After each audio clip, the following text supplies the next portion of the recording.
नमस्कार. आज शिवाजीनगर पोलीस स्टेशनच्या हद्दीमध्ये अ, एक खुनाची घटना घडलेली आहे.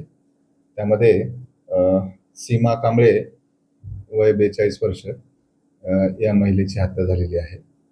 या हत्येचं प्राथमिक जे रिझन आहे, ते आर्थिक व्यवहारातून झालेले ही हत्या आहे. अ, आरोपीने महिलेकडनं काही पैसे घेतलेले होते.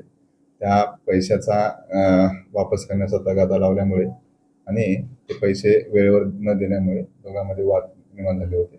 त्यातून ही हत्या झाल्याची प्रथमदर्शनी माहिती आहे. यामध्ये आरोपीला आम्ही ताब्यात घेतलेला आहे आणि अटकेची आणि एफ-आय-आर दाखल करण्याची कारवाई चालू आहे. सर, काही दिवसांपूर्वी ती महिला त्या संबंधित आरोपीवर बलात्काराची केस करण्यासाठी पोलीस स्टेशनला आली होती. मात्र तिची केस त्यावेळेस घेण्यात आली नव्हती आणि त्यामुळेच हा सगळा प्रकार घडला अशी माहिती समोर येते. नाही. त्या अनुषंगानं आर्थिक व्यवहाराच्या अनुषंगानं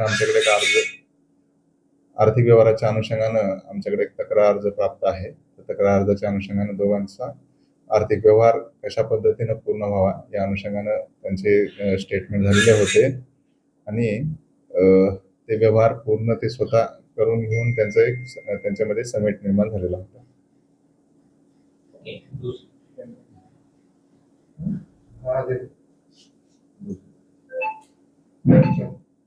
एक मिनिट, हिंदीमध्ये का? नाही. सर, एक आठवड्यापूर्वी एक झाड पडून घटना घडली होती. त्या घटनेमध्ये आपल्या पोलीस ठाण्यामध्ये एफ-आय-आर वगैरे काही दाखल झालेली नाही, गुन्हा दाखल झालेला नाही. काय घटना होती आणि एफ-आय-आर का दाखल करून घेतली?